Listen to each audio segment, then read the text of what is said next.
All right, welcome back to another quick and easy watercolor painting.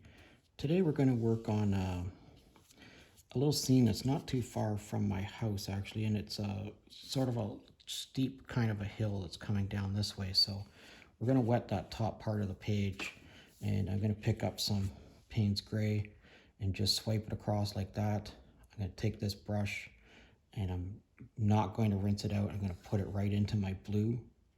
And I'm going to drag my blue across there, and across there, and across there. And we're just going to let this bleed out to become whatever it becomes. Again, I'm not going to rinse this out. I'm going to put this into my Payne's gray, and I'm just going to drag it across like that. I'm going to go back to the Payne's gray, and I'm just going to touch this in a few places like that to get this to bleed a little bit, to build up some tree, like something that's going to look like trees way off in the distance.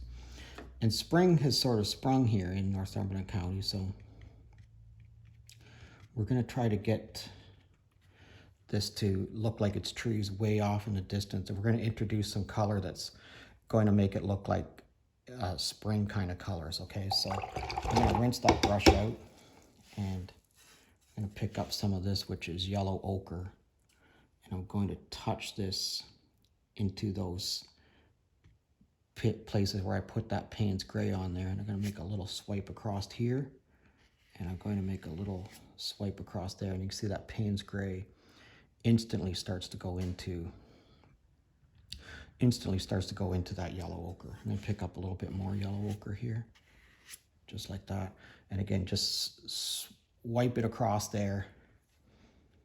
I'm not going to rinse this brush out. I'm picking up this sienna. I'm going to introduce this sienna in a couple of places like that. And the same here. I'm going to tap this brush, get some of this sienna to start coming into this color across here. All right, rinse this off now because we're going to pick up green. So I'm using this sap green that you might see over here at the side. And I'm going to dry this brush off a little bit. I'm going to pick up this sap green, and I'm going to tap this sap green into those areas where I already have that sienna and the Payne's gray, and we're going to do the same down here. Tap that in. We're going to tap some of this across there, like that. Again, just tap, tap, tap, tap. And I'm going to set this down now. I'm going to pick up my #1 watercolor brush, and you can see I've sharpened a little point on the end there. You can sharpen it with a knife or just stick it into a pencil sharpener. The other thing you could use is a toothpick, barbecue skewer, something like that. So we want to create some visual interest here. So we're going to scribe some foliage down here along the front. And you can grab that Payne's gray that's under there and just scribe some things in like that. The other thing you can do is put some horizontal marks across there in different places. Okay, now we need this to dry. So don't try to augment or change any of this that's going on in the background back there. If you want, you could take your stick and put some indications where there might be a tree trunk, but that's it. Don't do any more than that to it. Let's let this dry and then we'll come back. All right, so I dried that all up, and I'm just going to pick up some of this sap green, and we're just going to stroke it across like that, another stroke like that. Then we're going to take this, we're going to rinse it off. I'm going to pick up some of this yellow that I have here, and I'm just going to swoosh it across there in a couple of spots. Not too much. Don't get in here and try to put in 50 different brush strokes. That's it, just those very few brush strokes. And that's it, let's let this dry.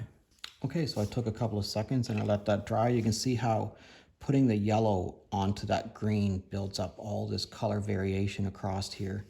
And we got a pretty good complement going here between the green and the red, right? We also have a pretty good complement because some of this reads as orange, so you get this little bit of a complement between the blue and the orange. Certainly the contrast between dark and light going on here. Look at this bloom that we got going on here. And we put the matte on it. Super cool. That one turned out awesome. Yeah, I really like this, all this color variation coming down here. Thanks a lot for watching. If you're currently a subscriber, I thank you very much. And if you're not currently a subscriber, please consider subscribing to my channel. I'd love to hear from you. If you got a question or a comment, please leave it in the comment section. Thanks a lot for watching, and we'll see you again next time.